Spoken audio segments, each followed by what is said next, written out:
दोस्तों men's physique जजेस का जो ऑफिशियल जजिंग क्राइटेरिया है उस पे भुवन चौहान 100% टॉप प्रायोरिटी पे आता है इस साल में। एंड गाइस डेफिनेटली बहुत ज़्यादा चांसेस है कि भुवन चौहान इस साल का ओलंपिया।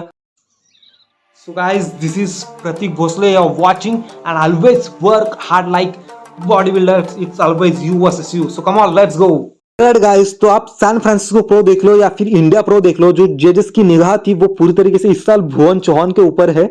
एंड भुवन चौहान ने एक साल में जो इंप्रूवमेंट किया है उन्होंने प्रूव किया है कि हम उनका कंपैरिजन इन टॉप एथलीट के साथ करें। तो दोस्तों जब मैं कायरन होल्डन एंड भुवन चौहान का कंपैरिजन कर रहा था मुझे काफी क्लोज कॉल लगा है। मुझे लगता है कि भुवन चौहान नो डाउट स्टैंड कर सकते कायरन होल्डन के साथ, या फिर कह सकते हैं उनके कॉल आउट्स में वो डेफिनेटली आ सकते हैं। तो चलो डायरेक्टली कंपैरिजन चालू करते हैं। फर्स्ट ऑफ ऑल गाइस, जो मेंस फिजिक क्राइटेरिया का फर्स्ट प्रायोरिटी होता है वो होता है proportion.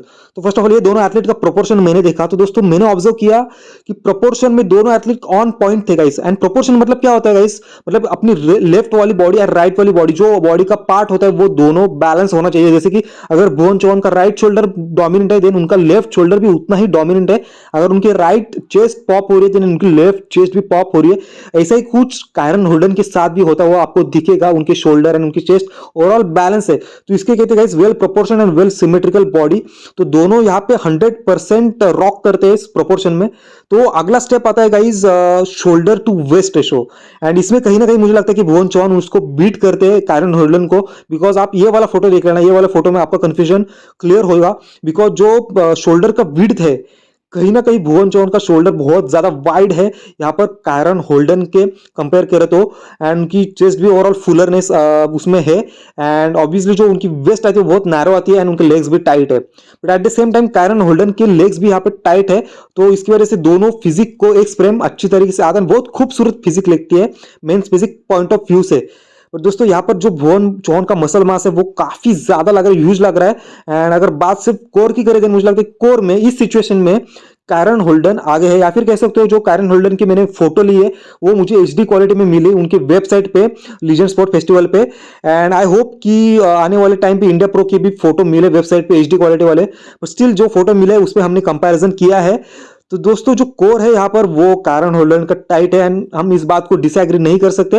But definitely Bhuvan Chauhan Olympia में बहुत ज्यादा काम करके आएंगे अपने कोर पे, because he is experience athlete, he is experience guy. 3 time Mister Olympia में वो उन्होंने कंप्लीट किया है।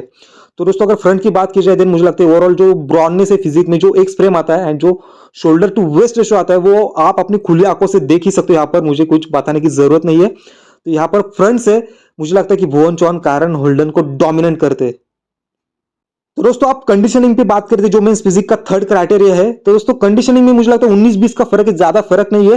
बट भुवन चौहान को और फील्ड आना होगा अगर उनको कायरन होल्डन को बीट करना है या फिर उनके साथ कंपीट करना है तो। बिकॉज जो कायरन होल्डन की कंडीशन है शोल्डर में उनके जो फाइबर्स दिख रहे हैं और ऑल पॉइंट है कंडीशनिंग की। एंड जो उनकी कोर है वो बहुत टाइट आती है यहाँ पर स्टिल भुवन चौहान का ये वाला फोटो देख लेना आप, इसमें उनके ऑब्लिक्स भी दिखाई देते। तो जो लोग ऐसा कहते हैं कि भुवन चौहान के पास अच्छा कोर नहीं, उनके ऑब्लिक्स नहीं है, तो दोस्तों ये वाला फोटो देख लेना। उन्होंने इस साल बहुत ज्यादा काम किया है अपने ऑब्लिक्स में। एंड पोजिंग के दौरान भी वो अपने ऑब्लिक्स को बार बार स्क्रीज कर रहे थे, वो हम आगे बताएंगे आपको। बट डेफिनेटली इस कंडीशन का थोड़ा सा प्रॉब्लम डेफिनेटली है। बट ओलंपिया में वो और अच्छी तरीके से फील्ड आएंगे, बिकॉज भुवन चौहान कहते हैं शो बाय शो में और ज्यादा इंप्रूव हो जाता हूँ। तो डेफिनेटली उन्होंने इस साल 2 शोज खेले एंड तीसरे शो में मुझे लगता है वो और ज्यादा फील्ड कंडीशन लेके आने में कामयाब जरूर होंगे। तो दोस्तों जब मैं बैक का कंपैरिजन कर रहा था गाइस मुझे ये सब्जेक्टिव लगा sport, because first of all guys वहां पे उस टाइम पे कौन सा मेंटालिटी का जज बैठा है और उस टाइम पे क्या चाहता है उस पर डिपेंड है। बिकॉज मेंस फिजिक बैक में जो जजिंग क्राइटेरिया है वो डेंसिटी देखते हैं, कौन से एथलीट के पास ज्यादा डेंसिटी है बैक में एंड उनकी बैक फुलर आती है। तो अगर बैक की बात की जाए देन दोनों एथलीट की बैक यहाँ पर वाइड आती है। हालांकि जो डेंसिटी है वो भुवन चौहान के बैक में बहुत ज्यादा डीपली आती है, उनके कट्स बहुत डीप आते हैं। एंड साथ ही साथ कायरन होल्डन के बैक में स्टायरेशंस दिखाई देते हैं। जो उनके अपर लैट्स है वो काफी बड़े, इसकी वजह से उनकी जो बैक है प्रॉपर एक्स फ्रेम आता है बॉडी को एंड लोअर बैक भी अच्छी दिखती है। बट स्टिल भुवन चौहान के लोअर बैक में बहुत ज्यादा मास है, डेंसिटी आप देख सकते हो। तो जो हार्ड एंड थिक बैक आती है मुझे लगता है भुवन चौहान की आती है यहाँ पर। But still it depends on जजेस कि वो क्या चाहते हैं। बिकॉज अगर फील्ड कंडीशन लाई भुवन चौहान ने देन डेफिनेटली मुझे लगता है कि वो बैक में भी भुवन चौहान को ही जिताएंगे। Because in men's physique it's all about conditioning too.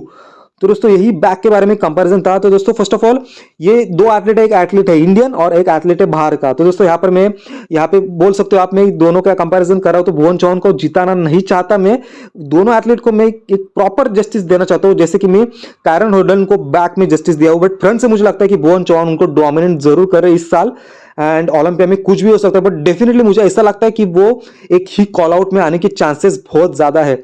तो दोस्तों यही कंपैरिजन था, और अगर यह कंपैरिजन आपको अच्छा लगता है और आपको क्या लगता है कि कौन सा एथलीट की क्या प्लेसिंग आ सकती है, या फिर ये कंपैरिजन गलत है भुवन चौहान का कायरन होल्डन के साथ, आप कमेंट सेक्शन में डेफिनेटली बताना ना, आपके थॉट्स क्या है ये भी आप कमेंट सेक्शन में बताना। और जो कुछ बातें मैंने मिस की है कंपैरिजन में, आप कमेंट सेक्शन में जरूर बताना, ताकि मैं सीख सकूं, बिकॉज मेरा मोटिव ये होता है कि मैं आपके कमेंट से कुछ सीख सकूं। So thank you so much for watching it video, and guys don't forget to subscribe to my YouTube channel and don't forget to like this video. Thank you so much and see you soon. Love you all.